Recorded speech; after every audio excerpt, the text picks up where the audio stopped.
Uncle Soviet. Soviet, as I mentioned before, is one of the team members of Fulcrum Gaming. He is able to speak Russian and English, a very valuable asset for anyone in this league. You mean Sov 13T? Yeah, that's right. Sov 13T. No, just kidding. No, the IS-3, guys, this is another tank that if you're trying to figure out which tech tree to go down, and if you want to go down the Soviet tech tree, this is one of the first tanks you want to pretty much plan around to get. It is quite a dominating force in the different games that we see here in the pro scene, and especially in the pub games. And being able to play it, with that curved armor, be like, dude, come it's at me, good. bro, it's like, just moving in. It's it awesome. looks like 30%, 40%. That's an extra 15 to 25% of effective armor that you've added on just by having that sloped armor. It's pretty substantial. Those diagonal angles and how it was formed. The Soviets really had amazing innovation when it came to tank by using that sloped armor. You'll see with a lot of the American tanks, their turret armor is fantastic, but the rest of their whole armor, which is reflected in this game, can take some damage pretty easily. But the Soviets pretty much built around having those curves, those type of angles, to increase the chances of shells bouncing off. And when you have a shell bounce, and you have like 10 HP left, you have another lease on life. You feel like the man. You feel like Superman. Yes, you do. It's and great. You know what? Rukill was just talking about that earlier when we first started the broadcast. He was like, it's so nice just outplaying these scrubs. I'm paraphrasing. Yeah. Outplaying these bad scrubs and just bouncing shells like you're Superman. I think that is I paraphrasing. never said they were scrubs. I called them puppies. Puppies. That's There's That's a right. difference. Sorry. There's a Puppies difference. are what we have in World of Tanks, you see. I'm not a puppy, right? You're a puppy. It's okay, bro. There's support groups. One day you'll graduate, maybe. But I gotta get out it my will be a T1, proud day. right? You have to work for it. You have Dude, to work for I it, have man. like 20,000 experience, free experience just from my T1. Just from your T1. Yeah. Whoa. I'm Whoa, that's a lot. I think you might be exaggerating a little bit. No, I'm not. I have I'm on my IS, right? I'm almost at my IS3. But do you know what I love to play? T1 puppies, baby. T1 Cunningham all the way. That's known as seal clubbing, sir. I club many of seals, good sir. You are a sick and disgusting person. Well, this got violent. All right, where are we at with the game right now? We're just waiting on one more invitation, Rootkill. Well, actually, we have just about everyone we need in here. I've got to move some people around, but we're Okay. getting some tank picking done. All right. I love how you have to look down because you have an awesome touch screen when you do the telestrator. I've got to just throw my face into it because I have to make sure I see absolutely everything. Yeah, You'll see the top of my head a lot of the times, but I mean, it's better than the hat's prettier than the top of my head, right? Well, we can talk about the map a little bit because they have chosen the map. It is steps, and let me tell you, it's not my favorite map in the map pool. Fair enough. I just don't like it in general when I play on it, but of course that plays out incredibly different than in competitive play. But what are your experiences with steps? With steps, when I first started playing World of Tanks, and when I ever joined this map in a pub game, I thought, oh, cool, rocks. I'm going to hide behind these rocks for a bit and try to find different areas where the rock embankments or outcrops would provide the best cover but give me the best vision, especially on getting higher tier tanks with the increased view range that you were able to snipe, some of those light tanks moving by. However, I would find myself many a time just being tore up by artillery or just getting hit from long range from places I couldn't even tell where they were coming from because of those tank destroyers. So that middle road, a lot of people say don't take that road, but it's also allows for a little bit of cover because it's in a bit of an embankment, it's in a bit of a valley moving in. I also seen a lot of play happening in the northeastern corner because it is a bit of a valley itself up there, especially when it's the capture point is in that area for different type of encounter battles in the public games, and that can be a lot of fun, especially if you try to rush it. I think you mentioned something really important, which is the amount of valleys there are. It's a very hilly place, so I think gun depression is probably one of the most important thing on this map. Do you know what has great gun depression? The T-32. The T-32, baby. No cons of the T-32. No cons of the T-32. Also, do you know what else has really good gun depression? The Jumbo Sherman. The Jumbo Sherman, yeah. Well, especially using the 76mm instead of the 105. And you guys will learn as you try out different tanks. There's different guns that you can use. There's a top gun, but with the Sherman Jumbo, you could go back to the 105, but for the M4 Sherman, stick with it. We are just kidding with the Jumbo Sherman. At competitive play, again, if you're just tuning in, it's like Mr. Bitter's favorite, all-time favorite tank. It is. And he's having a lot of fun playing World of Tanks along with everybody else here. Rootkill, looks like we're at tank selection right now. Yep. Let's talk about it a little bit. Well, we got. Oh, go ahead. Yeah. Well, they've begun picking their tanks, and we've got, let's see, 1, 2, 3, 4 tanks picked so far for Team War and Peace. And we've got 1, 2, 3, 4 for Vultures. So we're going to finish up that tank picking. It's a really light lineup from both sides. We actually have T69s rolling out. I'm actually surprised to see a 5100 picked for Steps. It's really weird for me, actually, to see that. Yeah. Most teams that I see wouldn't actually bring a 5100. Oh, well, why don't you tell everybody why? Well, it doesn't really actually have great gun depression. Yeah. So it can be a problem on a lot of these hills. You can find yourself up on one bump, and you find yourself with a huge range of motion that your gun can't get to. So you have to move your tank around, which throws your reticle out again. Actually, most French tanks have terrible gun depression. Oh, yeah, just about all of them. So, I mean, normally it's a refuted line almost. So it might actually tell their opponents what they're trying to do. They're trying to go on the open plains or even keep them behind, the 5100s behind, and then finally break through. I'm actually not sure, to be completely honest, what they're going to do with the 5100. I felt like I was just spewing stuff at that end there. Well, I look forward to seeing what kind of tactical placement they're going to put that tank. You know, the speed is not too bad, and that autoloader could do enough damage. It might just be a suicide-type run, do as much damage as he can before he gets targeted. But look at the Object 261 that is chosen. They chose on the side two of Volt. 5100s. And a Cromwell on the side, Tier 6 tank has been chosen for Team 2, which is War and Peace. And as soon as the players are ready to go, we're going to start this match. It is on Steps. And that Object 261 against the lineup against Team 2, if he's able to land some shots, that's going to be devastating for him.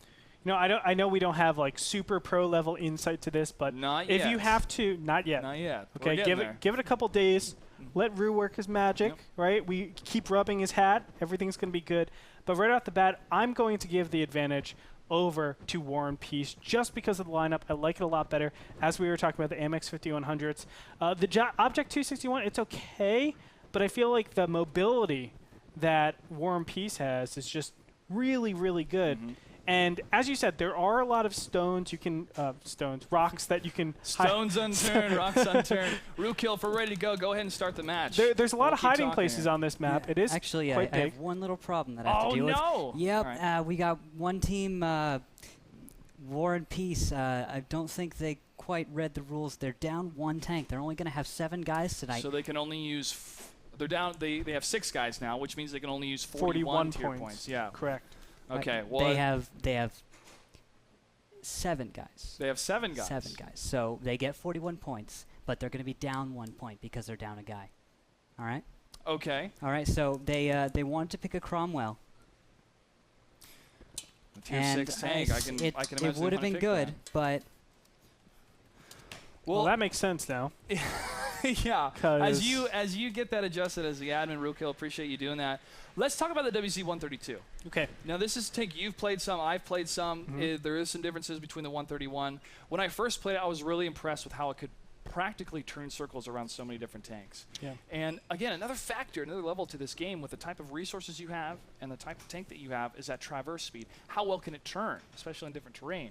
And the WZ-132 being able to weave some circles, ride some circles around so many different tanks here, especially the 1390. I feel it's like a really good counter. You know, I was talking to Nagatron about the WZ-132, and I was like, why choose the 132 when you have, in my opinion, so many better options? He's like, well, you have good speed. You're trading off autoloaders for obviously having just single shots, but it has pretty good pen, pretty good attack.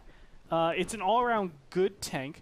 But he was saying when his Bison was hitting so the tank. we're going to start. We've actually got both teams up to 7 players. Right on. We're good to go. We've got things all set out, so we're going to go in. We've got the right setup. All right, go ahead and start the match. Rookhill. But real quick, what he was saying was when his Bison was attacking WZ-132, I'm not sure if he said modules or ammo racks were exploded, but he said they were getting some pretty nasty hits on the WZ-132. So that's one thing to keep in mind. I'm not sure with it. I haven't tested it out too much in terms of how it does with defense, but it's something to keep in mind. If Nagatron says it, Nagatron says it. If Nagatron says it, it's got to be true. It's got to be true. All right, let's go ahead and show you guys what Steps looks like. Yeah.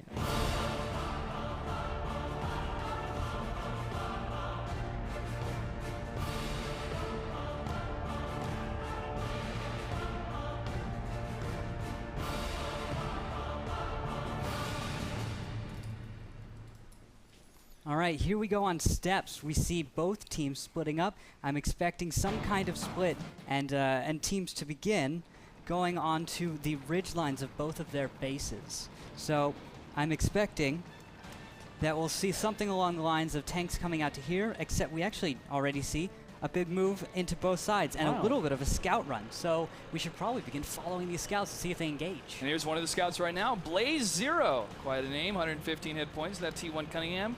Cruising a little long, like the little engine that could, across the eastern side of the, or excuse me, the western side of the map at this time.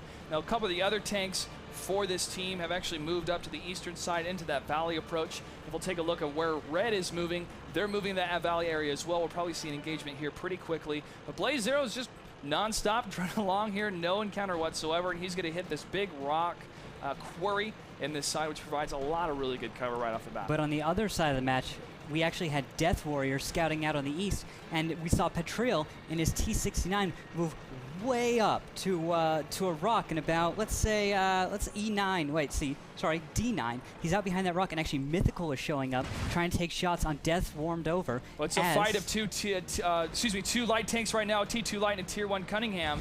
Shots fired, both sides, 79 HP left on Blaze Zero. Blaze Zero shoots twice with that burst gun, is not able to land those hits. AC Dub trying to move around to the rear flank. Blaze Zero trying to position himself, and not the best of angles. Now angling a little bit better here. Shots fired again. 15 HPs left for Blaze Zero. He's on fire, and he goes down. First death is accomplished for the red team. Poor guy didn't stand much of a chance. T2 light, I mean, T1 can take him on, but a T2 light's still one tier higher, just better in every way by that little bit. And on the other side of the map, we've actually got a lot of play around. We've got most of the tanks from War and Peace playing around in the little hills and the little in the valley. As Death Warmed Over tries to spot them, we're actually going to have a game where Artie's going to be, he's going to have a big effect. The 261 back over in K0, the back corner of the map, he's probably just going to try and shoot all day, see if we can get some hits until War and Peace is forced to aggress. If they don't do something, what's going to happen is a war of attrition. They're going to lose. Now, war of attrition is one of the multifaceted ways of committing warfare and trying to starve out your opponents. It's how the Russians actually beat Napoleon, as my history can remember. Here. They burned the field. Don't attack in winter. Yeah, I mean, don't attack seriously. in winter. Winter is coming. Don't attack. All right, the WZ-132 is facing a little bit of some fire himself. Nope, no shots have landed on him, but he does see Petriel 2000 in the T69. Herbathal has been spotted as well in the other T69 across the fields. If you look at the different positioning of the WZ-32, he does not stop whatsoever. He continues in a serpentine-like formation, circling around that hill and trying to keep tabs against his enemy. That's how you play a scout. So, Rukil, I really want to ask, because I'm trying to follow what's going on. Yeah. I'm failing to see like a huge overarching plan for these two teams. Are they just waiting each other out a little bit and seeing reactions and playing accordingly, or? Well, Voltures right now is actually playing it very smart for their lineup. They have an Object 261, which has a great fire rate, can hit pretty hard, and is very accurate. Now, it doesn't have a lot of splash, which means that people like Petriel behind this rock that we can see, he's going to be hard target to hit, whereas other larger already, you know, like a GW or a T92 could probably splash and do some nice damage every time a shot came up. 261's not going to be able to pull that stuff off. But we actually do see Outrageous going to the rock. He's actually going to hit that rock and try and do proxy spotting, 50 meters, that kind of deal. Wow. Slams pretty hard in that rock, but doesn't take any damage. Shots fired against those T69s here. Petriel 2000 and Herbal Thrill, like you guys said, are in a pretty precocious situation right now. As the WZ-132 did some fantastic spotting, and now it's just a simple matter of time before he can line up a shot here. WZ-132 and actually two WZ-132 is going to flank over here. MX-1390 not looking good. He doesn't have a lot of places to go. He has no places to go, as he will get blown up very quickly. A couple of return fires coming in from all over the place, of course. The MX-1390 is being backed up by a couple potshot fires, but that's not going to be enough. He goes down. And that's a dead tank pretty badly right there. Yeah, but at the same took time, any damage there, he did a really good job. I mean, he was completely surrounded by 4 tanks. Yeah. And he survived pretty much, I expect him to go down in like a second, 2 seconds, as everyone unloaded into him. But he still didn't go down. And he actually did a pretty good job with that. But on the other side of the map, we see a T2 light getting into the backfield and actually creating a bit of havoc. Both of the T2 lights, actually, as Death Warmed Over goes to kill them. Deathwarmer does try to turn around the rock here, has his sights set on that T2, slams right into him and gets the kill.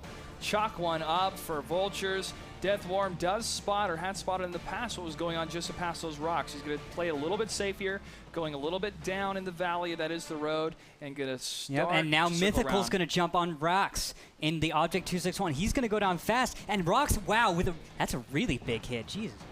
Oh. Object 261 is going to go down, though, as you said, root kill. But then another trade. That's a tank for a tank right there. That's again. right. Tier That's 8 right. for tier 8.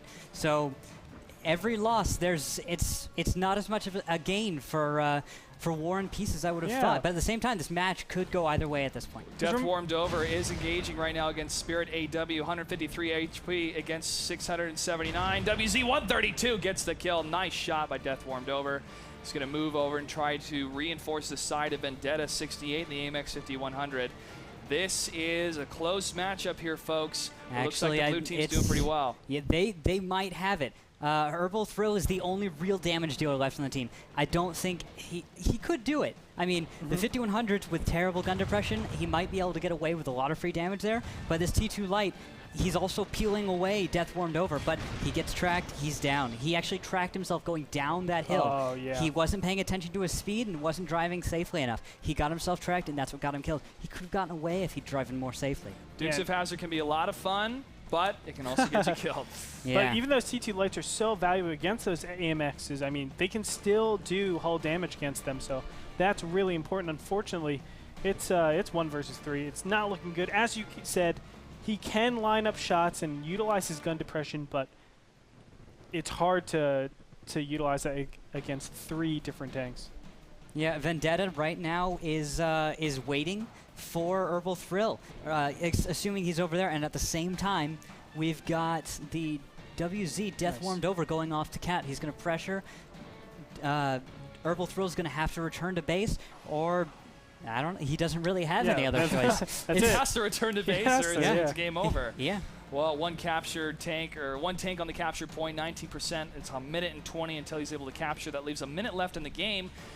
If that capture point happens, which is a pretty close call here with that 10-minute mark, Spotting is trying to position the enemy team moving in against the WZ-132. Positions correctly, tries to line up the shot against the T-69, shoots, misses, backs up, forsaking the capture point there. It's better to stay alive. A nice hit, 211 hit points. He goes down. Another hit by Herbal Thrill in the T-69.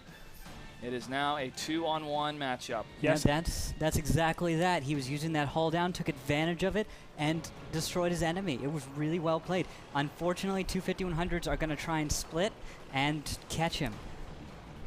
As he tries to escape over the tracks, he could stay safe and actually get some nice damage out. Yeah, he gets over the tracks. Again, those tracks are another place where he can hold down really nicely against those AMX 5100s. Exactly. And take advantage of his position. This is where the AMX 5100s really come into play, man. That T-69, even though it's a fast shooter, a little bit more nimble than the AMX 50s. Here we go. The HP. And he's starting up.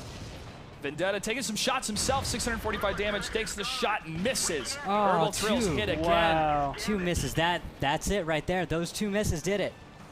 Vendetta's going to simply line up the shot, waits for it, takes the shot, and gets the kill against Herbal Thrill. Voltures takes game number 1 in the best-of-5 series. But War and Peace made a really good showing, especially right at the end. I think it was really just a fumble by War and Peace. They had all of the advantages. They had those T2 lights in the backfield, and they played with them really well. They even peeled away the scout, and then they had a lot of opportunity right there. But unfortunately, the 261 was able to get off a great shot that evened out that health pool disadvantage that they were being put at, and it really saved the match. Yeah. Voltures did some really good stuff. And let's also be honest, the Object 261 played a fantastic game, I thought. Like, doing all that initial damage and then also trading out tier 8 for tier 8 when he goes to actually, when his opponent's team aggressed up on him. I mean, really played well. If you look at the damage dealt, he did a total of 2271. That's right. That's top on his team. Good chunk of change. Pretty much the best in the match by far. He did a really great job. That was a good 261 play and some really great scout play along with that. I thought Deathwormed Over actually did a great job. He was a very strong scout. I was surprised. I just didn't expect it. Well, we got to see how the AMX 5100s performed in that match. We'll see if they choose them in the next match. We're going to take a quick commercial break. When we come back, game number 2. Stay tuned.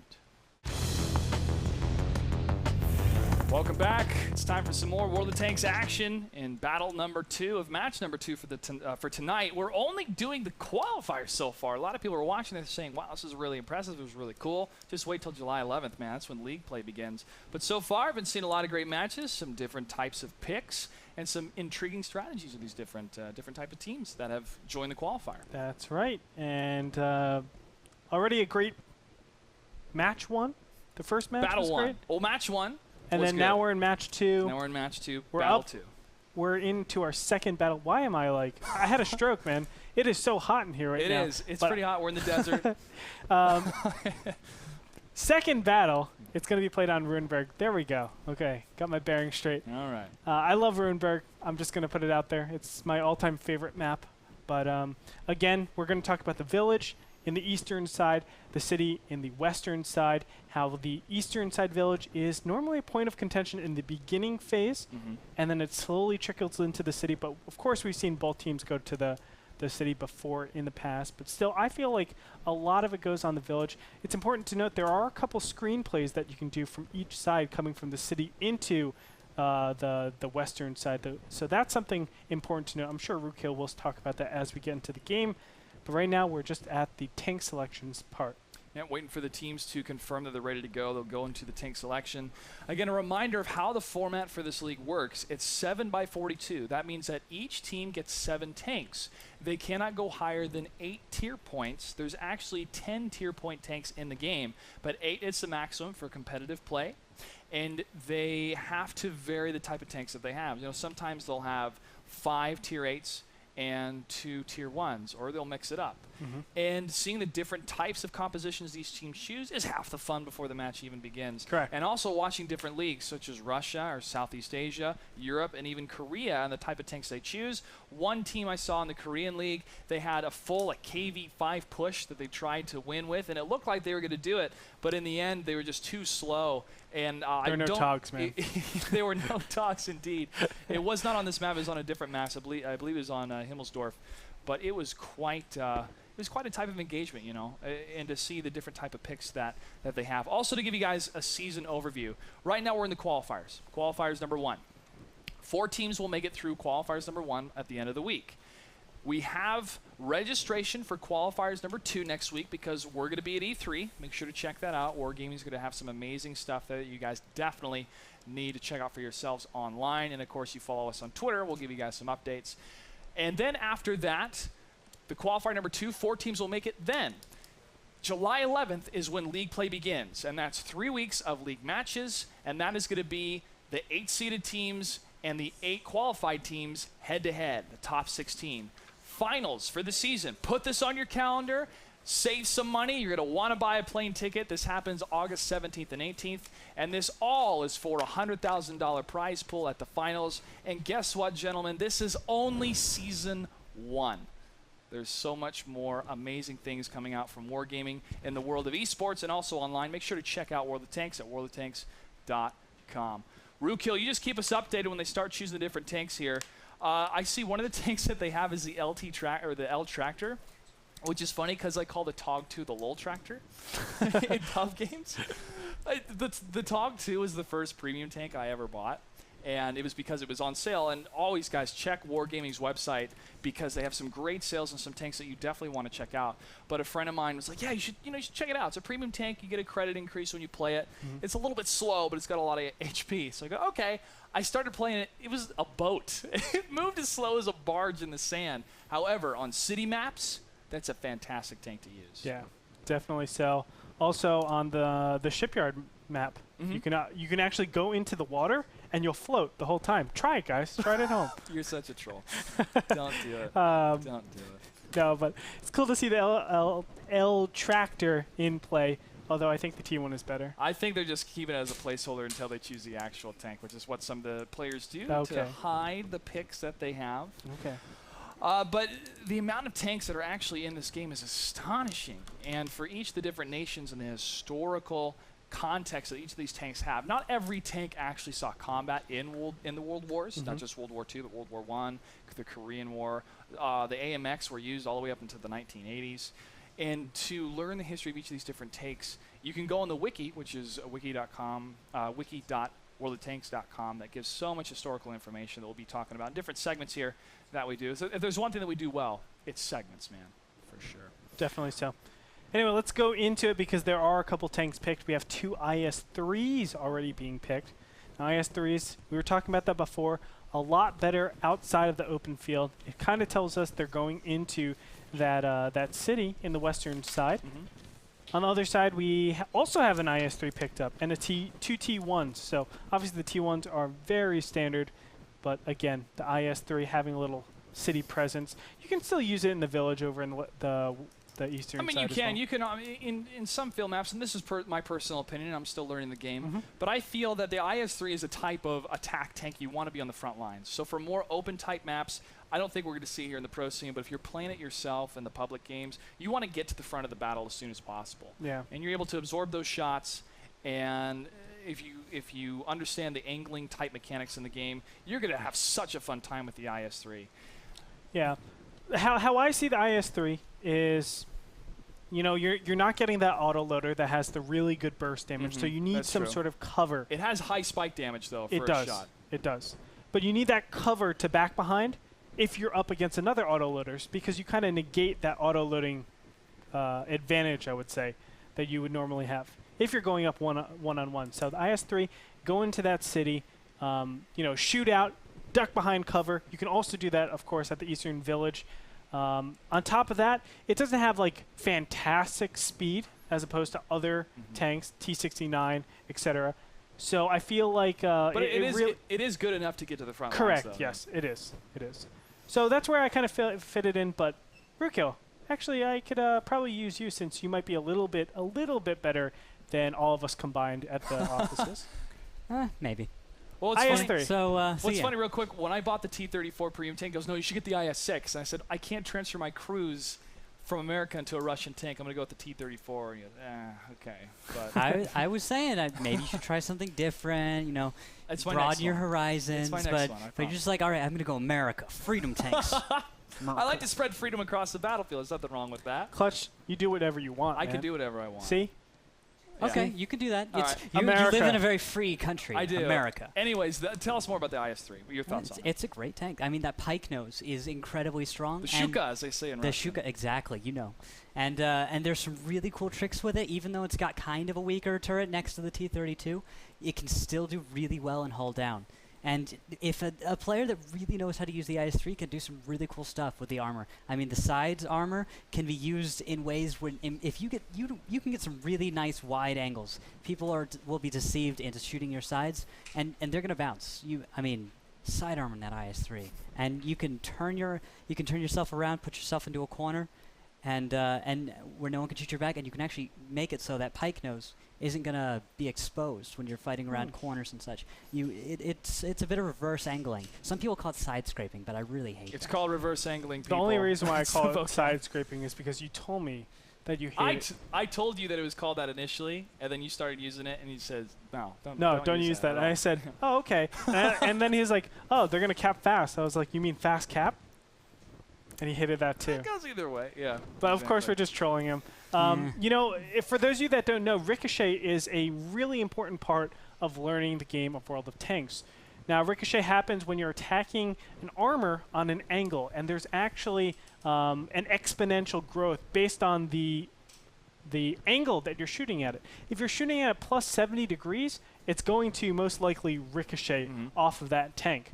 But if it's at 60 to 70 degrees, you're looking at about double the armor that it actually has. So let's say, you know, something like the IS-3 has 100, I think 110 in the hull. Let's check real quick. Hull has 110 in the front, 90 on the side, and 60 in the back. So you can actually double that by having such a steep angle of attack. That's crazy. That's instead of 110, you're dealing with effective armor of 220.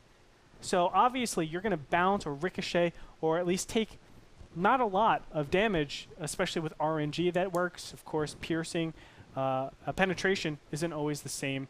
So it just, you know, gives a little bit more life into that specific region of the game. Definitely check it out. Yeah, that's math, folks. Math. That's why math actually matters. It's 1 over cosine theta, where theta is the angle of your fire. It's actually Sure. really I was in calculus, and we start to hit imaginary numbers and how the negative square root of I equals right. 1. I'm going to interrupt you guys because Okay. we are ready to start. Right Let's on. get Thank this you, rolling. Ruko. Let's get this so, rolling. Let's it's go. actually I is the square root of -1. Whatever. That doesn't even matter. They're imaginary numbers. All right, here we They're go. very Oh, well. and we've gotta I was move about one to say guy they're down, very sorry. real, but they're actually Okay. not real. They're imaginary. Oh, is there one more guy left? Ruko? We have to wait yeah, on? I had to move so many around. Sorry. Okay, that's all right. That's Yep. all right. Well, let's go ahead and take a look at the game right now to show all the tanks that are in position for these different teams. On Team 1, AMX 5100, AMX 1390, IS3, T1 Cunningham, AMX 5100, and an IS3. For Team 2, T69, L Tractor, which I look forward to seeing, the IS3, T69, and IS3, an IS3, and a T1. Let's go ahead and start the match off Yep, here. here we go. I look forward to see the type of engagement that's going to happen because last game we were surprised with the AMX 5100s. I'm really happy, man. This is some pretty good plays so far from these qualified teams, or these teams that are trying to qualify. NA scene. NA scene, man. NA scene. America. It's growing. That's right. It's growing. It's That's going to right. sprout into a beautiful flower. And a beautiful tree, and then a tank will run it over. Let's go ahead and take a look at what Ruinberg looks like.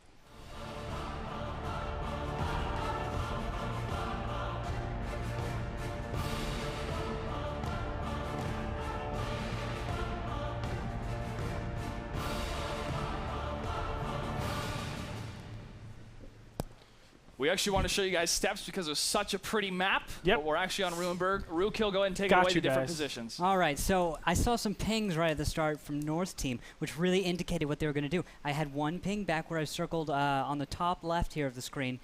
I think a T1 might back up there, but he looks like he's decided to go deeper into the city. I thought we might have a T1 holding back while we got a big move into the field, but at the same time, we've got a nice city push coming in from the south, and we'll see how that works out in a moment. I'm going following Raw X on the AMX 5100. He's going to follow the other AMX 5100, Vendetta 68. This is the side blue team, reminding everybody of Voltures. The red team is War and Peace. Voltures is currently up 1-0. Pushing down the line are these heavy tanks, moving down the east side of the map on that 0 line. Oh, no. It looks like one tank has been spotted over on the west side. Oh, Greetor. Tractor. See, this is why T1's so good. That low tractor's down to 16 health. He can't take much more of this. No, he cannot. He's still a good No. spotter, man. No, Blaze That's did a T1 really good Cunningham. job getting a lot of shots on him. He could have finished him off, but maybe a little RNG. Maybe he was a little bit twitchy fingers there, but It had to he be didn't RNG. quite finish it. You can't blame it on the T1. All right, it's not It about was his. definitely RNG. All right, definitely every time. I mean, every time I miss, it's got to be RNG. It It- can't be my own skill. Definitely not. Vultures Exactly. is pushed into the eastern village at this time. Some good positions. They're actually waiting to see if there's going to be any advancement from the red team. The red position looks like they've taken the city at this time. And the light tank that is scouting for the Ooh, blue team. T69's going to blow up Blaze Zero right now. There we go. First blood has been declared, and that is a side of Blaze Zero.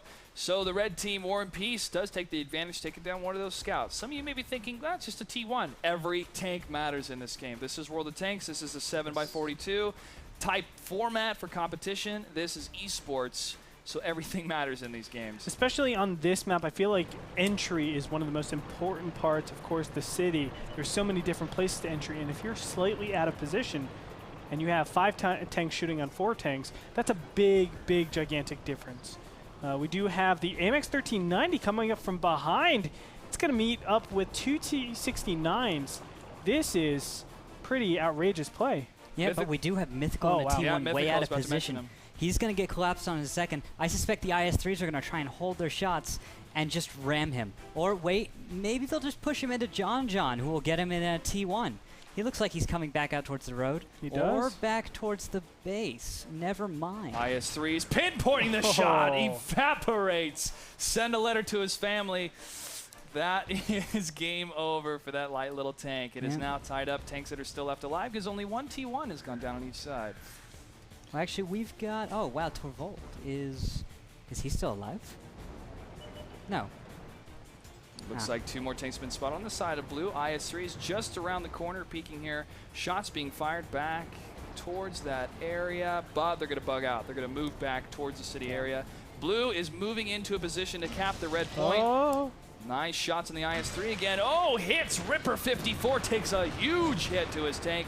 Now Jammer 94 moved just in front of him. Very smart play to absorb that damage for his friend, sharing that HP. Shots being fired back and forth. AC Dub taking more hits from the tanks behind with the AMX 1390. And now these IS-3s might move out to try to get the killing blow. However, that T69 is peeking just behind that corner. Yeah, Patriot 2000. He might come up here and try to get some back shots, and he will look to see the AMX 1390 and the IS-3. IS-3 very smartly went to that small little ridge, but is it going to be enough? Well, at this point, the best idea is to probably jump all over Petril because he is out alone. There are IS-3s on the other side, which means if you're surrounded, find the guy and jump on him while he's alone, blow him up, and he's a free kill almost. That's right, and that's what Outrageous is doing right now. He is right next to him. Can he unload his shots? But he is doing it alone. An IS-3 should probably be trying to back him up because here is Spirit coming up to back up Petril. If IS-3s were here, Petril would be down, and we might be able to get some nice shots on Spirit. Very nice, but you know what? Petril was clipping during that, I do believe. Didn't shoot anything at the AMX 1390, so it was probably a big timing just to take him out. It was well timed by Outrageous, but I think they probably could have gotten a lot more with that if they moved those IS-3s out. They're not really doing much at that corner. 2 IS-3 tag team right here. Ripper 54 and Jammer 934 holding that same corner position. Again, they could put any sort of pressure against the red team by moving in, but they could be completely exposed if they did so, because when you put your tank on an enemy cap point, it is broadcasted to everyone else that it is being captured. And we've got Jammer actually trying to play a nice game of what I was talking about earlier with the IS-3, reverse angling. He's using it, he's making it so the enemy's going to have to shoot his side, not his front armor, in order to get the right shot. So you see how he's backing out like this? Now he could turn around so that his back armor was there, and that you'd also have a nice angle there, but he's also got this nice flat armor with the front of his IS-3. It's a really easy shot, and actually that's only 110, I believe, millimeters of front armor. Correct me if I'm wrong here, Clutch. 110 on the IS-3. 110, but it's out of the pike nose, so you do get a little bit more effective armor. But at this angle, you're going to have about flat 110, which means that these guys are going to pen him if they can manage to sneak a shot right there into the front of his armor. Great positioning by this.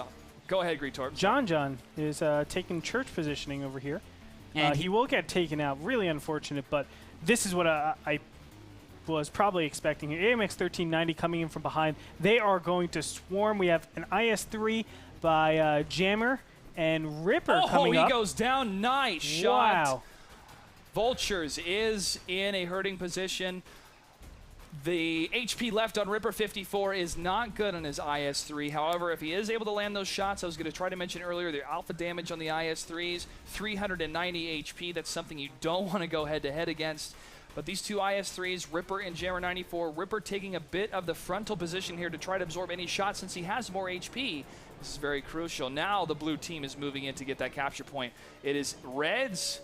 The ball's in Reds' court now to see if they're going to try to push up. AC Dove gets hit, but one of the shots misses from Jammer. Now Spirit, with his autoloader, gets the kill. Yep, War and Peace is definitely doing a really good job at creating a crossfire on Jammer here. They've got Actub and Spirit in such a position that in order for them to really aggress, they're going to have to get themselves into a really bad position.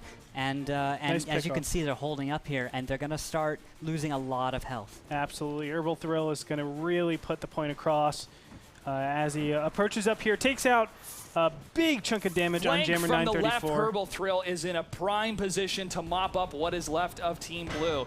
Moves in for the kill against Jammer. He's going to take the shot. There's a miss. And there's a hit. Herbal Thrill gets the kill. Now it is 3-4 on 1. AMX 5100, IS-3 tries to line up the shot, trying to get the turnaround, aiming for the back of the hole. Now they're in brawl mode, moving back and forth. Another shot hits against the 486 HP against the untouched IS-3. Herbal Thrill's in such a great position to take down what's like the AMX 5100, and there is the kill.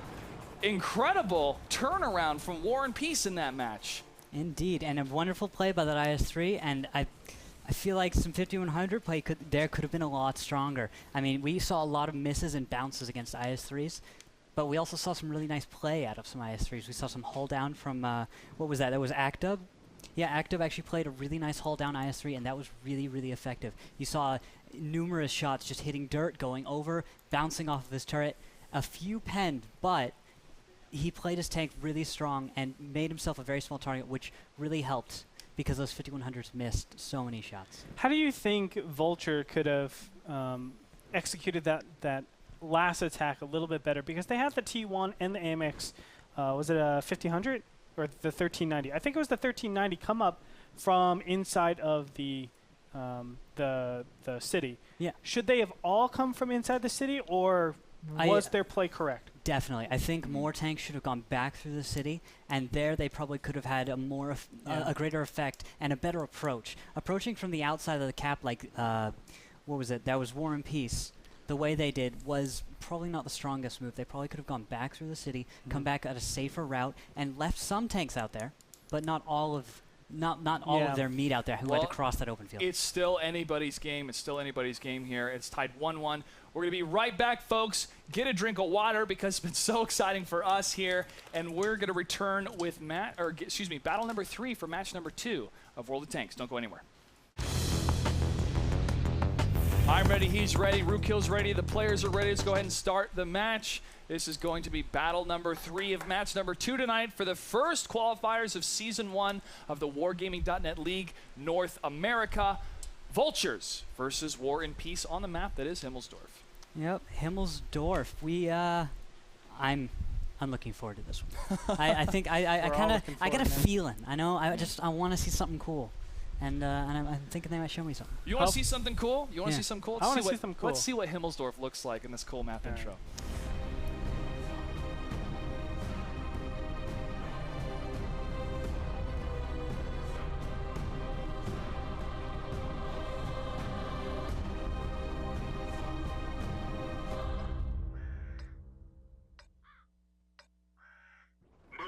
Different positions these different teams are going to take.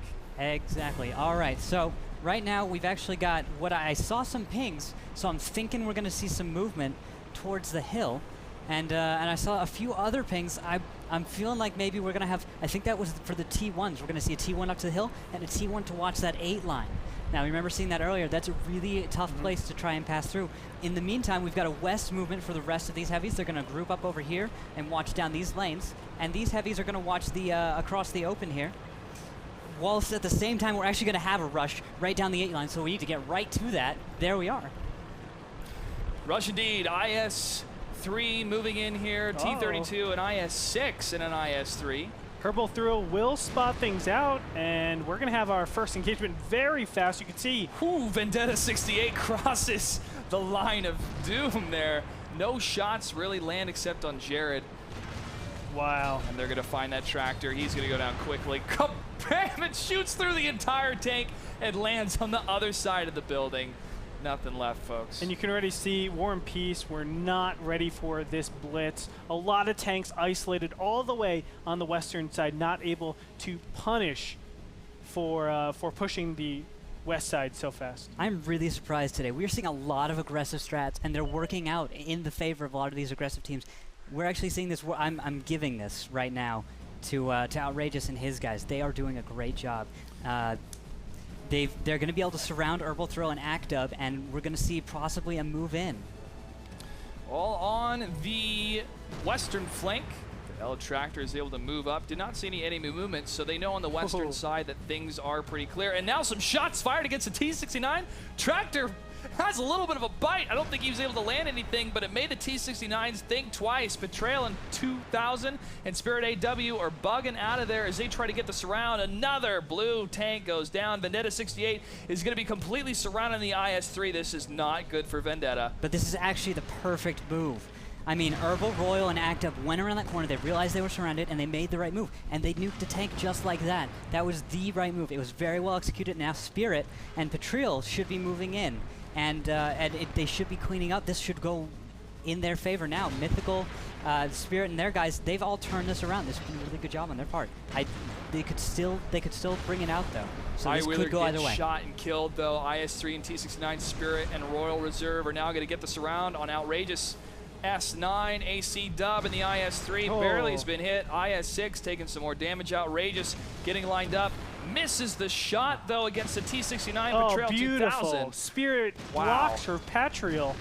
And you can see he was only one shot away, just about, from being dead, but a really nice body block there. And he's going to stay alive. Now just 2 left.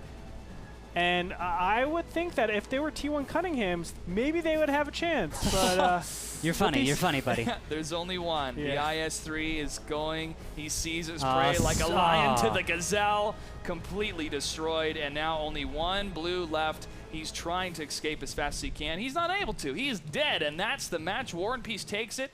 It is now it's not tied. It's 2-1 in favor of War and Peace. They break the tie as 1-1. Ruka, I have to say, I was impressed with the initial blitz, as Greetorp said, on the side of Voltage. But the complete turnaround on War and Peace, they were able to handle it, get the surrounds they needed, and completely destroy that Blitzkrieg. Yeah, that was actually a really good situation in which a team that blitzed was actually undone by the fact that the attack by the team that they was defending actually made the correct move in counter to being surrounded.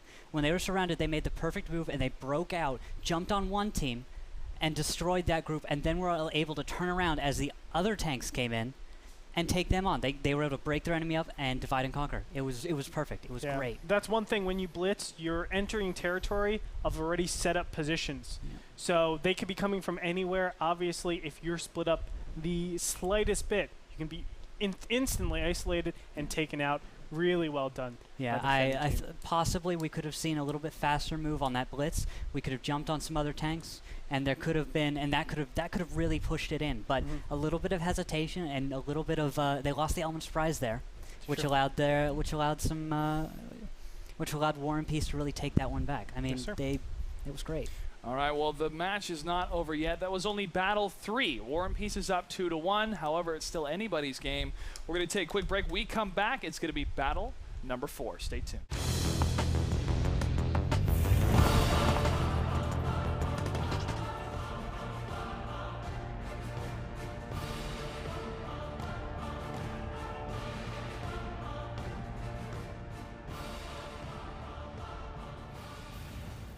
Yo, dog, we heard you like steps, so we put a step in your step. We put it in. We put it in when you least expect it. Oh, man, it's going to be like Ohana. Gosh. Do you know what steps means in Basa Malay?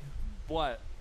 Family. Oh, it does. Great. Great. Great. All right, well, we're going to start battle number 4 here pretty soon as we look at the different takes here. As soon as we start picking them, I believe what I've been informed from the admins, the last match we have scheduled for tonight, Bear Huggers versus the Scrubs, we're actually going to have that played off the stream.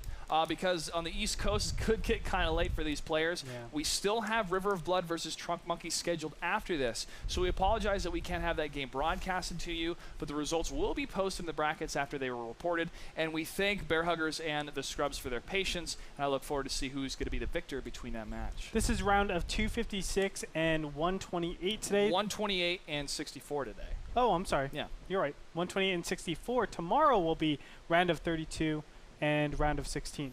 I believe so, and we'll have more matches to choose from that I think will get better and better and better as more teams are weeded out. It can only get better, right? It only gets better, man. It only gets better. If this is the worst of the tournament, we're in for a real treat. We're in for a real treat, man. And again, I want to remind everyone, this is only the qualifiers. So as important as this is, and as thrilled we are to be here to broadcast this to you, the league play begins July 11th, where 8 teams from the qualifiers, 4 from this qualifier and 4 from qualifier number 2, will face off against the 8 invited teams, 2 of which we have announced, Fulcrum Gaming and Wreak Havoc. We showed Fulcrum Gaming tonight. We had Nagatron. Hopefully we'll have somebody from another team that's been invited tomorrow night. So you get to have a better sense of who these players are as they'll represent their teams and soon their regions, as they are actually able to accumulate points by winning the seasons in North America to determine who's going to go to the grand finals later on, I believe in February of next year. Mm-hmm. That's going to be fantastic. I hope we get to go.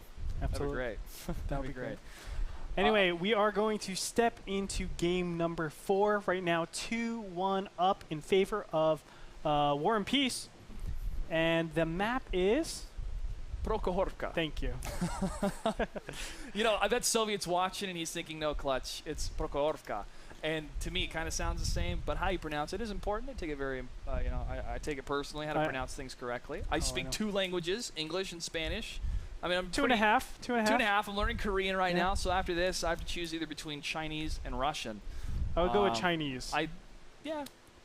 The only reason why I say that is because Chinese is the most spoken language. That's true. I mean, But World of Tanks is an international language too, and I'm learning that language as well. And it's a lot of fun to learn. it is a lot of fun to learn. It is a lot. Real kill. Let's go ahead and jump in the game. See a couple of the tanks that are picked so far. Not any big surprises here. T1's chose on the side of Team 2. Now an AMX 51. Again, this AMX 5100 on Prokhorovka. Intriguing kind of choice. A T2 Light has been chosen on the side of Team 1. I'm going to go ahead and pull up the stats of T2 Light. Rukill, your thoughts so far, not just on this match, but overall, what do you think of this event? Well, I'm having a good time. It's kind of fun. I'm really having fun up here, and it's cool to be with you guys. Is it nerve-wracking? Are you? I'm you a lot jitters? less. I'm a lot less nervous than I thought I was going to be. It's a little hot under these lights. Oh God, right? I'm burning up in here. I'm glad. See, that's what we secretly do. We make you extremely hot, so Yeah. you forget that you're actually on screen. I completely forgot I was on And you're screen. just like- I look at the camera here, and I'm hi guys, and I'm only looking because the fan is right under it. Oh, fan. Oh, Well, you will be tested in time and sweat, as they say in the world of theater, man. As an actor, when you first get on stage after your tech rehearsal and all the lights are put in, you have to stay in your certain spot, and you have a big dance number afterwards, you realize, wow, it's about 30 degrees hotter in this theater because of it. But, that's part of performing, man. When the heat is on, the heat is on. but we don't perform here. We live. We here. live. This is life. This We isn't a live performance. freedom. We This isn't a breathe it. We performance. smell it. It's delicious, and it smells like World of Tanks. Game is almost ready to go. Bringing up the stats real quick. The T2 Light is built in the United States in 1934. HP 150. Top speed is 72 kilometers an hour. Hull 17, 15, and 16 millimeters. Not much when it comes to armor. Turret 16, 16, 16. It's a little bit better. Uses 20 millimeter Hispano-Suiza Berget M1. I'm sure I didn't say that correctly, but I tried. Damage 12-12, penetration 30-41. Rate of fire, get this. I have it down as 108.96 rounds per minute. It's a very quick scout tank. 108. Yeah, 108. 108. Wow. That's pretty fast. That's like every second you're doing like 1.8, 1.9, something like that. 1.9 shots. It does have poor view range, though, so you got to be kind of up close. We don't talk about that. We just talk about the goods. All right. There's no cons in the T2. No cons. T2. And we're Let's jump back into the game. Let's look at the rest of the tanks that have been picked here. On the side of Team 1, we have a WZ-132. We're actually VK. ready to go, so why don't ready we to just go? jump straight in? Go ahead Yeah, and let's do start. it, man. All Rukill. right, we're going to jump straight in. And here we go. All right. Well, let's go ahead and talk about the tanks real quick, though. Object 261, AMX 5100 times 2, AMX 1390. Rest of the tanks, WZ-132 T1, then a T69, WZ-132, another WZ-132, VK-2801, T2 Light, and T2 Light. Let's go ahead and take a look at the beautiful Prokhorovka.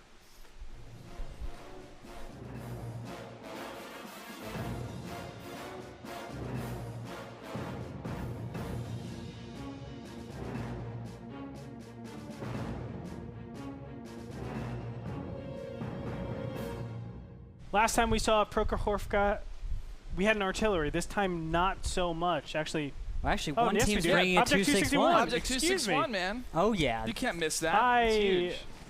I'm a dirty, rotten scoundrel. Yeah, actually, we've got a nice scout run coming up. I think we're going to see a double loop all the way across the mid as we see a bunch of light tanks head off west. This is an interesting team split. But on a map like this, I think both teams can get away with being a little bit divided up until they begin their fights. So why don't we jump in and see where these scouts are going? All right, let's go and jump on John 115, the 115 HP T1 Cunningham, Retorp's favorite tank. He's going to be able to scout a couple things here coming up the hill if he's lucky. Hopefully he won't get spotted and taken out easily. It is a really good vantage point to use. I actually love going up this hill in pub games until I'm destroyed by tank destroyers. But the WZ-132 does get the first kill, gets Blaze 0. The first blood goes to War and Peace. Death Warmed Over, who we're following now, the WZ-132, super awesome traverse speed. We'll try to follow up the AMX 1390, excuse me, and continue to move back and forth to try to scout anything that is moving in his position. We've actually got some really great map control out of War and Peace right now. I like their positioning. Even though they don't have an artillery, they're doing a great job of pushing Vultures right back into their own little land and taking control of the west. So there we are with a 1390 versus WZ132. These are the two scouts of Tier 8 right now. There is quite an argument going about which one is the best. I think it's the 1390. Vendetta 68, the AMX 5100 destroys AC Dub. The T2 Light, Death Warmed Over, did take the shot in the WZ132. John at 115 trying to take some shots at the 1390, taking some hits as well. Outrageous 69, the AMX 1390 gets the kill against Mythical 152. Let's go ahead and fly over and get closer to the action here. Too fast. All right, WZ132, the AMX 1390, like you said, Rookil, fighting it out over these train tracks. Who's going to get that shot? Although I really think that move over the tracks was way too aggressive. There is such a thing as too much aggression. You can get yourself killed. They went right on over. One of the easiest shots for that artillery to make is that downward slope that we see that we see the tank wreck on. It's so easy to put a shot right there. WZ132 tries to take out the scat. John able to get away. It does. No, he got killed. I'm sorry. That was, I believe, it might have been a blind shot. I know he had a trace of him, but he went out a little bit. But now they're going to maybe receive this AMX 1390. I don't think so. It's really hard, as we were saying, to get over these train tracks and be aggressive because it just leaves you so open. Rukila, as you said, with the... well, with everything, honestly. Well, the 261 gets the easiest shots. I mean, Artie can be kind of difficult to play. Not well. Let's. I'm gonna get yelled at for that by half the player base. Clickers are what they're called. But it is easier to get shots when the enemy is on a downward slope right at you. It's just the reticle looks nice shot by Betrayal 2000, waiting for Outrageous S9 to just hit the crest of the hill. He's going to move back, though, because he took some hits himself. The WZ-132 still in a power play. If Spirit AW is able to take the frontal position, he hides in a bush. Outrageous S9 does lose track of him. However, he knows he's there. Oh, Spirit AW moving in for the kill. T69 trying to get on the outside flank of Outrageous S9. Will he move over? No, he will simply back up. Whoa! Artillery he has a little bit of time right now. While the artillery is loading, he could choose to try to get up on there and shoot down the AMX 1390, but no. Is he going to? Yeah, he's going to go. Nope. But elsewhere on the map, Death Warmed Over and Herbal Thrill are having their own skirmish where Death takes the hit from Herbal Thrill. But he's going to actually run away and maybe go jump on Spirit. Oh! Artillery shot completely destroys the T69 on the red team trying to move up the crest of the hill. Beautiful patience demonstrated by Outrageous S9 with his teammate, and now with another red tank destroyed, the blue team can have a little bit more confidence. Now Patriel is going to try to take out the AMX 1390. But now Outrageous has shots into Herbal Thrill. A great flank shot right here. And another hit. Is that Artie kill again? Possibly here. WZ-132. Nice hit from the Artie doing his job. Oh, another tank does go down. Two tanks still left alive. A T2 and a Tier 6. Excuse me, Tier 2 and a Tier 6 on War and Peace. However, 5 tanks still left alive. Death Warmed Over is trying to get the hits on the VK 2801. He takes another shot from far behind. WZ-132 moving in. Death Warmed Over trying to get that hit in his WZ-132. Torvald moving as fast as he can across the map. However, Vultures are living up to their name, trying to get to the body of Torvald and gets the kill. Only one left alive. It is a Tier 2. Royal Reserve. He's just been chilling over there for the whole game, just catching the flank, but of course no flank came. Instead, the rest of his team died. Yeah, real good Artie play this time. I mean, those two hits, those won the map. Yep, the Object 261 did get 2 kills already. I'm sure plenty amount of damage. We'll have to check those stats after the game greet tour, but performing very, very well for his team. Hey, Object 261s have been really good on Prokhorovka. But yes, Prokhorovka's close enough. Yeah, most of the, aside from the train tracks, most every other hill, you can't really hide behind. There's a few good spots, and you saw those hits right over the train tracks. And his victory goes to Vultures, man. Very nice play indeed. It's really good job on that, Artie. My God, look at that damage. And even the AMX 1390 that we've been tracking the whole time, Outrageous playing that. 2,200 damage being dealt, 2,400 damage, almost 25 by Rax. On that Object 261, fantastic play by those two players. That's how you play artillery. Yeah. Would you say it's just a clicker after that? Yeah, I was, people call them clickers. Yes, they are. No, but I mean, death from above. Artie like that, an Object 261 Tier 8 Artie. Those are getting moved up in the next 8.6 patch. And so that's maybe You a little think bit for of an good arty reason, nerf. or Oh, it's unfortunate? it's a good reason, I think. I think there needs to be arty up to tier 10, and the 261 probably belongs up there at tier 10. Yeah. It's for 8 points. That's a lot of strength. I mean, they've been nerfed into the ground, but you know, maybe we need that kind of balance. I look forward to those changes, and I look forward to how the community reacts. We're going to take a quick little break. We come back. It is match point, game number 5. Stay tuned. Welcome back to Wargaming.net League North America, Season 1, Qualifier 1. A lot of really intense matches so far. That Object 261 did some incredible work that last game. That's right. I want to go over the stats real quick, Greed Torp, because I have them written down here. This is a Soviet-type artillery built in 1947. Armor, hull, 75, 50, and 30. But again, don't really care that much about the armor with this type of tank. We want to talk about the damage it can deal out. 1,700 for its first kind of shells. 1,100 for the second, 1,700. And the max potential penetration I have down is 360. This does work, and we saw it in that last match. High accuracy, extremely fast shell. You know, the shell speeds can make a difference in this game. When to aim, absolutely. how to lead your target. And it's got a flat trajectory shell travel, though. So it doesn't arc as much, but it was able to hit where it needed to hit as soon as they peeked over those hills. Great artillery to have. Definitely so. Played it really, really effectively, and I like that. I just having a good arty on a tournament team is essential, because on those open maps, whether it's a Bison or whether you're taking a 261, all tier 8 points that you can put into arty. I mean, getting hits with those arty is so effective. It's so it can change the match, and it can throw it. I've known matches where the arty carries the team. Carries them so hard that I'm amazed his back is not broken. His barrel isn't bent. I mean, it is amazing what a really good arty player can do. And I love when I play a scout to have the best arty right behind me. I get everything lit for him, and he shoots them. And I love watching the little minus signs come up over the tanks. It works. It's a good feeling. It's funny when you first start playing World of Tanks, when you're in a tank and your crew will tell you, our gun is jammed or this has happened. Like, no, what do I press? How do I fix it? And I haven't played that much of the SPGs yet. I played a couple. I was testing out I believe it's called the 4041, the Bat Chat 155, Lorraine, just to see how they felt. And you feel almost invincible until a light tank finds you and then destroys you.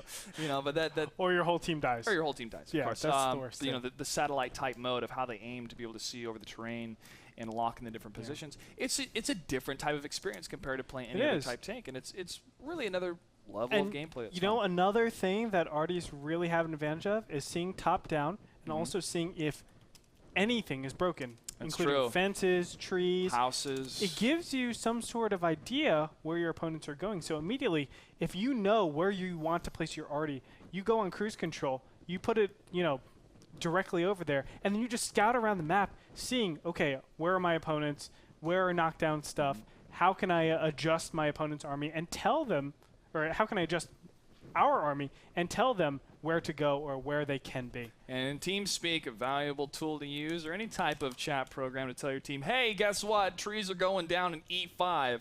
Get ready for some type of movement. Some players are, they don't really like that in that type of play, especially competitive play. Rootkill, I think you've heard arguments on both sides. You know, if both teams have artillery, they have the option to have that skill, to have that viewpoint.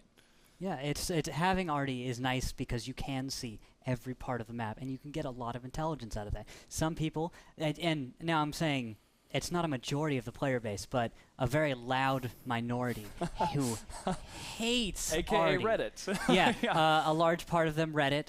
There's a few famous, notable people in the community who are very loud. They hate arty. I really don't like that. I don't understand how you can hate something that's part of the game quite so much, but they really do. And they call them clickers. They call them all sorts of mean things. But I mean, arty's arty, and they're a part of the game. So you know what we call it here? What? We call it meta, which Meta. means meta game. Oh. That's what they are. Oh, so Let's it's, look at the meta game right now of the different tanks that have been chosen for the different teams as they're waiting for the last number of picks. On Team 1, which is Voltures, we have the IS-3, T-69, some IS-3s, and again, the L-Tractor making a return. 2 of them, actually. On Team 2, which is War and Peace, T-69, AMX 5100, 2 T1s and an IS-3 chosen so far. Waiting for a couple more picks here. More IS-3s being chosen, actually more in favor on Team 1, the Voltures, compared to the AMX 5100. That autoloader versus the steady high spike damage is, an intriguing type of matchup. But when a shell misses or ricochets in that type of one-on-one match of an autoloader AMX 5100 versus an IS-3, that's when it gets hairy. Yeah, but, Rukil actually told me the very best players will not ricochet, even against the IS-3s. I mean, yes, it is very difficult, but they know exactly where to point their holster. They know exactly how to approach the tank, and you will get a far less volatility in those shots. But already, I mean, the IS-3s picked up by War and Peace, probably facilitating going to the western part. Of course, picking up the T69 AMX 50-100. They could still go towards the western side, but it looks like they're just easily to, going just to the clarify, eastern side. Team 1 is War and Peace, and Team 2 is Voltures. I said at first Voltures was choosing the IS-3s. It's actually Voltures sticking with the AMX 5100s, kind of their trademark tank that they've been using a lot. Looking at the rest of the picks here, IS-3 has been chosen, so it's going to be 3 IS-3s for War and Peace, and an AMX 1390 for Outrageous chosen for Voltures. They have one more pick, and no, that actually, I believe that will do them one. Oh, that's it. That's it, yeah. That is it. There we go. They have an extra guy on the team. They've been having me switch him up and down. So okay. It's it just takes a second to figure We that out. allow 10 players per team, but only 7 play. So you have 3 backups in case there's an emergency or something, which is great because having backups is important, especially of any kind of roster. You look at football teams, baseball teams, soccer teams, or football internationally. You have to have backups because anything can happen. And we wanted to have that option available. Wargame wanted to have that option available for the different players. So, Rukil, as soon as you're ready, we'll go ahead and start the map. Yep, checking with the players, making sure they're good. Once they're good, we're going to start. So I'm just waiting for the go-ahead, and we'll jump right into this battle. Okay. On Ensk to finish this up. We'll see who takes it. I would say Ensk. I would say Ensk incorrectly. I would say Ensk. I put a G in there for some reason, maybe because I was thinking of... Are you going for angst? Angst, yeah. Yeah. It's Manx, yeah. We're so used to saying Manx. I know. All right, so we're ready to go. Let's go into this battle. All right. Kick it off. Game number 5, ladies and gentlemen. This is it 5? It. Match point. Wow, Match point between these two. This is match 5. number 2. Battle number 5 here. As always, we want to show you how pretty these maps are, how well designed they are. So let's go ahead and show you guys Ensk.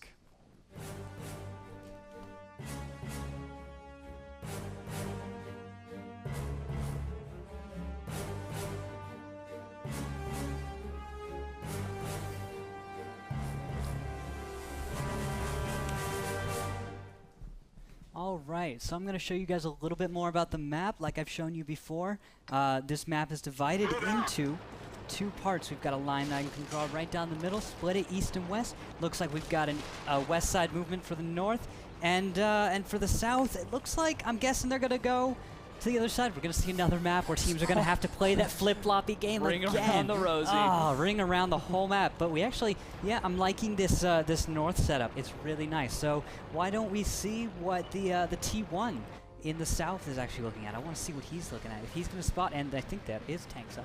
Oh, John is actually over to the west of the map right now, hiding in the apartment complexes. I think these people have seen some better days. They should be getting cheaper rent after the amount of shells that have been hitting the different complexes. And if we skip on over to the other T1, Blaze Zero, blazing a trail up there on the east side, sticking close between the train depot, the closed down depot, and the train tracks themselves.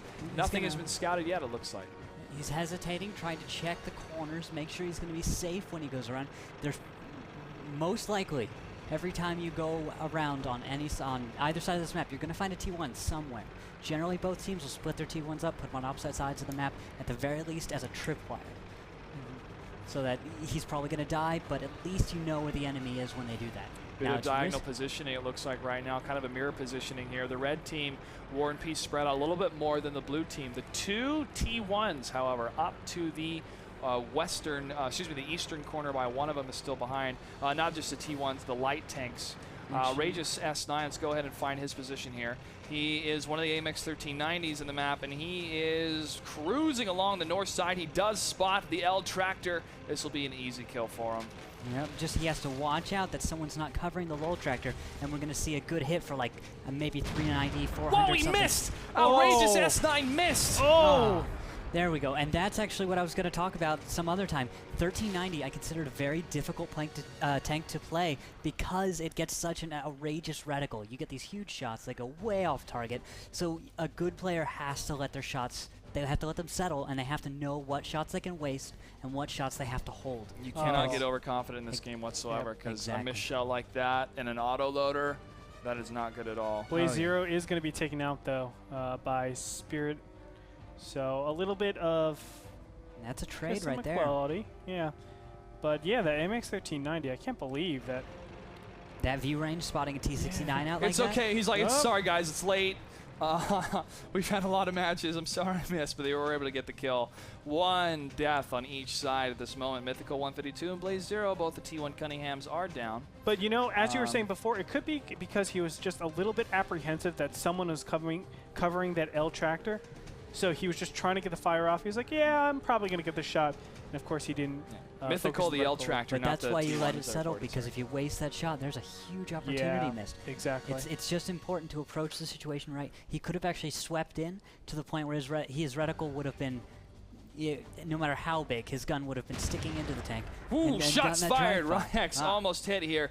An incredible type positioning right now for Vultures. They are not moving. They are set up. And now Vendetta 68 is going to move slightly ahead in the AMX 5100. They are covering all positions of any type of flanking movement at this time. Vendetta 68 may move a little bit more out here. No, he's just simply backing up, biding their time. They are, I don't want to say a hold down position because their holes are actually covered, but they are in a dig in position for their tanks. Yep. Although on the other side of the map, John is making headway. However, I think they really should consider getting their tanks behind John. We've got a bunch of tanks over in G7-8 area, not doing much of anything, but we have some great scouting happening. We really should be seeing some heavy movement out of John. And we've got Jared, Vendetta, Death Warrior, all sitting back there, not doing much of anything. Actually, really, with John being spotted, you can actually see Patriel pushing back. They're kind of anticipating some sort of attack coming in from all the way on the eastern side. You can see L Tractor being played by Torvald. Is really checking things. And but here's John Patriel and John. Oh, man. Oh. John backing up as fast as he can. He's able to escape. Will he know the T69 is moving around? Patrail takes the shot and gets the kill. Now he's even got time to reload. If we'd had some IS3s maybe a grid square away, they could have taken advantage of that wasted shot on a T1. I mean, that's a shot on a T1. Yeah. That's as far as Vultures could be concerned, that could be a throwaway shot. They can't take advantage of that. Yeah, they can't take just advantage. have no development of And their they're army. only now moving around the backside of the map, taking this widest route they can to prevent from being spotted. And Patriel was able to go over there, attack, and then come back, probably finishing reloading right now. Oh, he's done. He's going to be done by the time anything happens. Yeah, so really fortunate right there with John just being thrown away. Yeah, so right now we've actually got a lot of that T1 killing play. Both teams are trying to get out each other's scouts and take down their T1 so they can get map control and then abuse it on the other team. But we have seen a lot of mistakes made already. We've got 2 T1s down. Vultures have lost their T1s. That's a lot of map control. That's a lot of cap pressure they could have, right. especially if they want to start a fight at an opportune time. Wow, this is a bold move. Spirit and Patriel are pushing across into the west. Into the east. Oh, yes, into the east. Oh, yeah, but they're not going to find anything. No, they're not, because Vultures is all the way down to the southwest and have positioned themselves behind the buildings, trying to scout whatever they can, and the IS-3 Royal Reserve has been seen in the quadrant of D3, D4. So why did they push across there? I mean, I feel like that is such a risky move. I mean, I'm on War and Peace's side, so I can't see what they're doing, but it just felt like crossing the train tracks. They're only going as 2. Retreating is very limited. I mean, what's going on in their mind? I think they might have been trying to jump on a 1390 that they were hoping would be caught out of position, but of course Outrageous wasn't fool enough to stay in one position for too long. He knew that if he got spotted, the enemy would know where he was, and he should probably leave. Sticking in one place for too long, camping around, not making moves, is a good way to get yourself countered. Killed. Yeah. getting countered and killed. Teams can just dig you out of your position, and they have all the time in the world to deal with you. Luckily, though, Voltures made the right move, and they got out of their old position, have set up a new one. Shots fired. Elf Tractor is down. Torvald and Mythical, the 2 deaths on the side of War and Peace. Blaze Zero and John 115. That means that the tier points are at the same value. 1 tier 8 has to go down on either side, and that will be the match point and the victory for this match. We'll have to see if the blue team will simply wait it out, if the red team will move it into any position.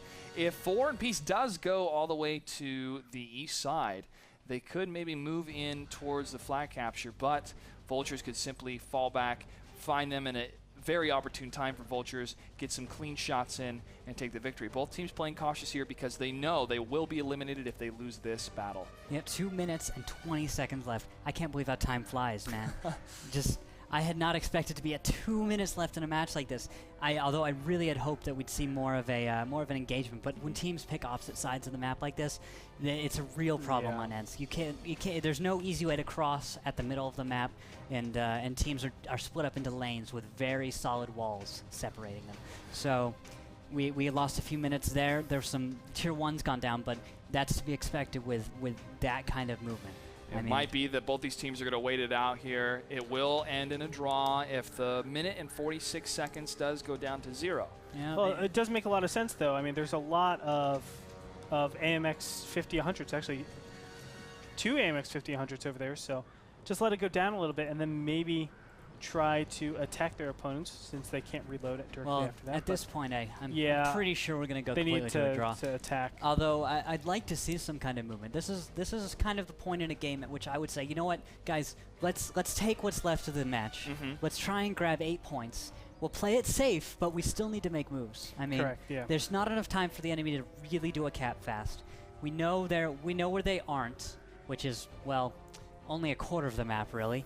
But at the same time, there's so much they could be doing. They have a 1390 scout. He could be doing stuff right now. He's not. He's actually farthest back in the corner. He K1. is. He's the furthest away from the front lines. There is a bush up ahead of him that would be such a better position. He could. That's 50 meters right there.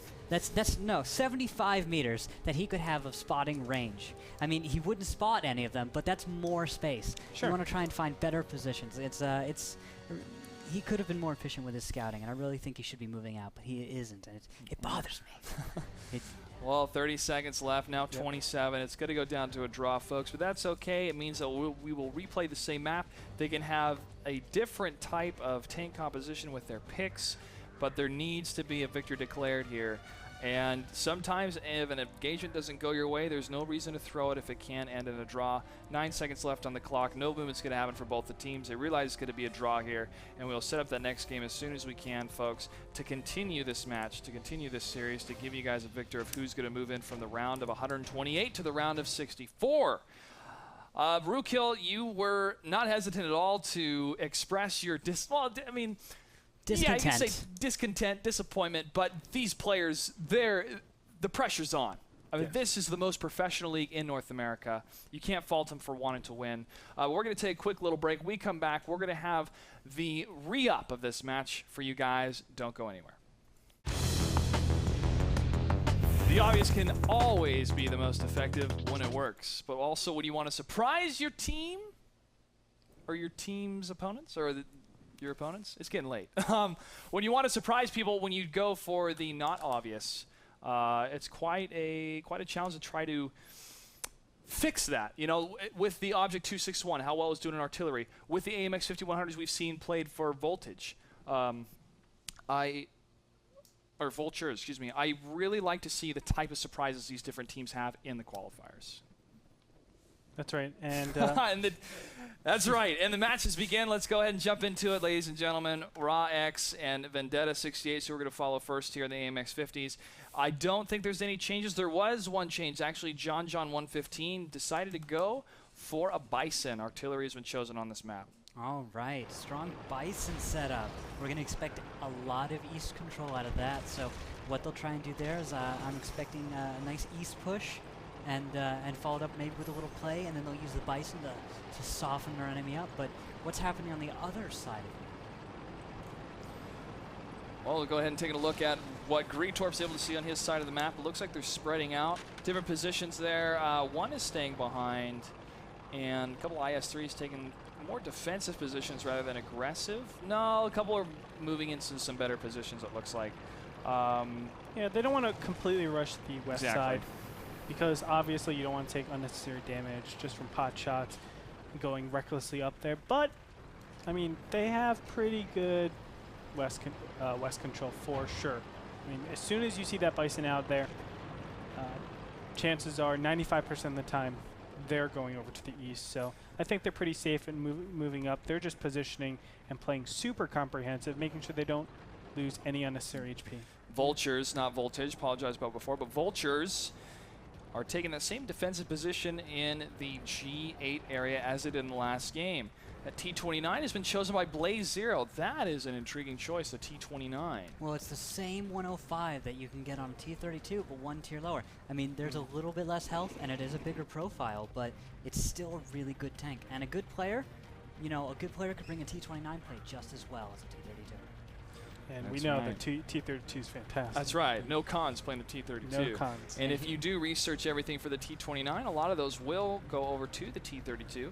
So if you're playing the American line and want to get some of the best heavy tanks in the game, the T29 is on that path to great victory of spreading freedom across the battlefield. Now they're going to move out. So biased. I am biased. Now they're going to move out here.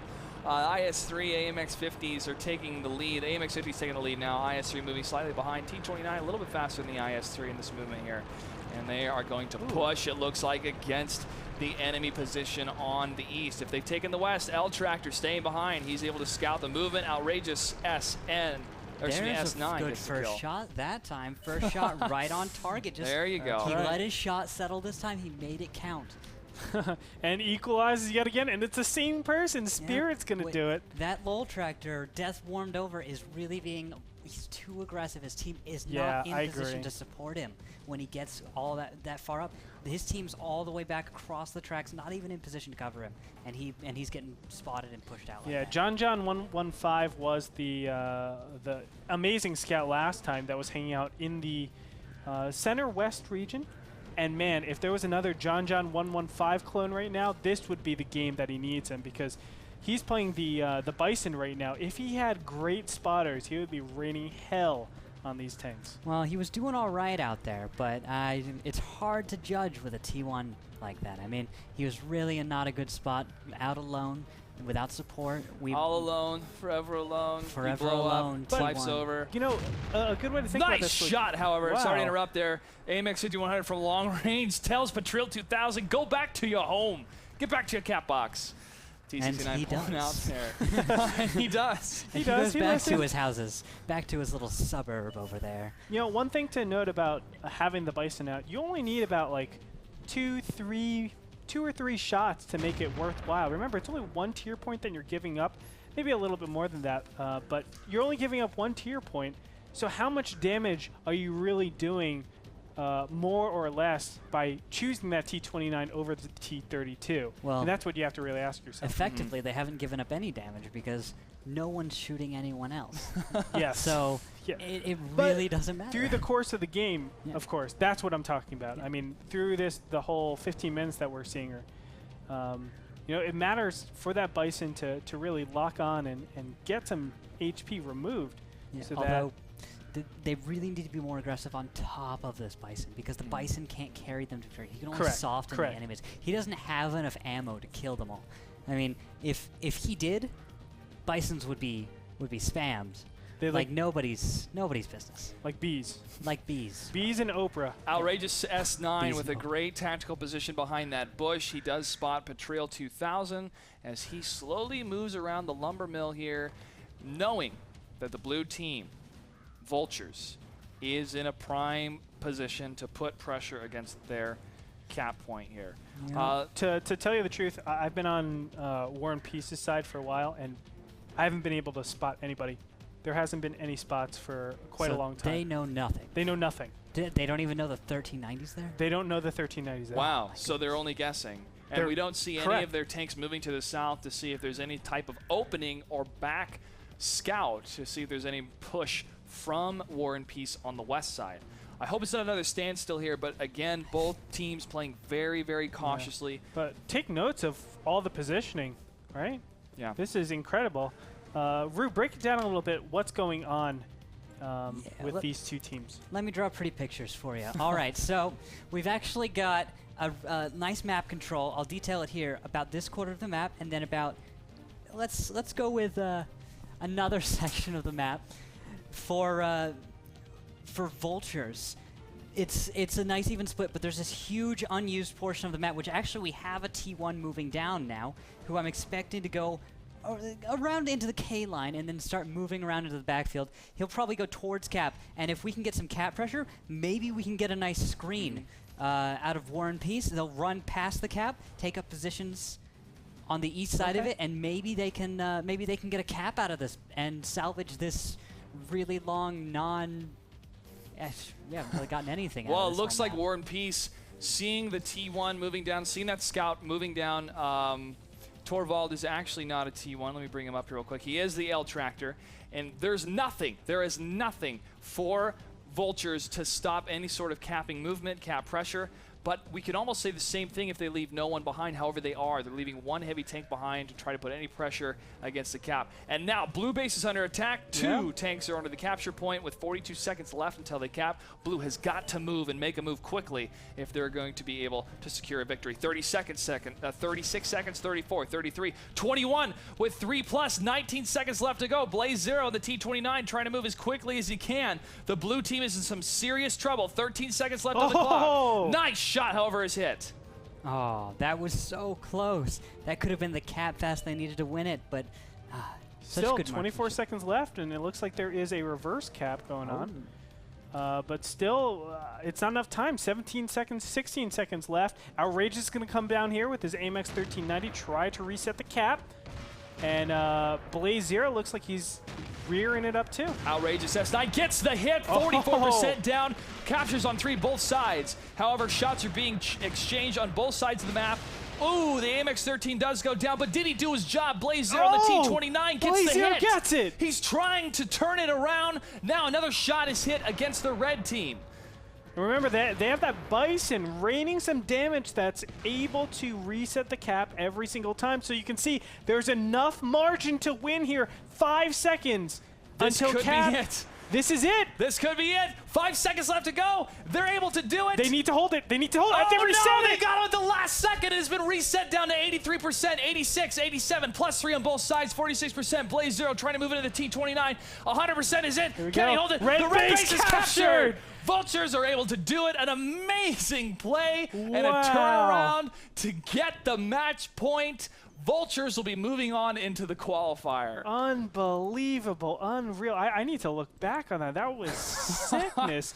Now, Rue, is that a position where if they kept one of their T1s alive, they could have potentially messed up that cap? Because I believe, was there an AMX 1500? Yes, there was an AMX 1500. Those T1s and the can Bison. stop cap. Yeah, the Bison would have been great for stopping cap. And let's actually see, how much did he come into effect? If we can jump into Greetor's computer right now to look at the stats, we can show you guys to see what kind of damage they did. There was base defense of 27 points, base capture points of 0 from the Bison.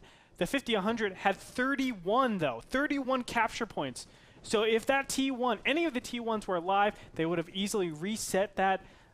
Really unfortunate. Blaze Zero did a great job in his T29. He had 53 wow. base defense points. I mean, we were asking about the effectiveness of a T29. He played it just as well as an ET32 player would. Yes. He did a very good job with his 7 points. That's right. Combine no that. cons. The T32, the T29.